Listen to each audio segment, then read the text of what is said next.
কি ভাবছো আমাকে তোমার মনে পড়বে না? পড়বে পড়বে, আমাকে তোমার ঠিকই মনে পড়বে। মিথ্যা করে হলেও একদিনের জন্য ভালোবাসা দেখিয়েছিলে, দেখিয়েছিলে তো।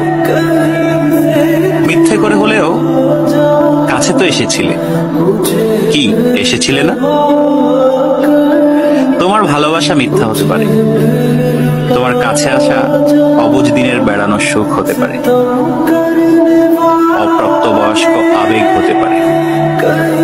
কিন্তু এই যে তুমি মিথ্যা করে ভালোবাসা নিয়ে গেছো, প্রথম ভালোবাসার ছোঁয়া নিয়ে গেছো, সত্য সত্য। এসব সত্যের পাঁচিলে একদিন ঠেকে যাবে তুমি। তখন দেখো ঠিকই মনে পড়বে আমাকে। যার কাছে তুমি প্রথম মানুষ হতে যাবে, সে যদি প্রশ্ন করে আমার আগে তোমার জীবনে কোনো মানুষ এসেছিল কিনা, কেউ তোমাকে ছুঁয়ে দেখেছিল কিনা, তখন হয়তো মিথ্যেগুলো সাজিয়ে গুছিয়ে বলবে, কিন্তু আমি নামক ছোঁয়া তুমি ঠিকই ভেতরে ভেতরে টের পাবে। কি ভাবছো?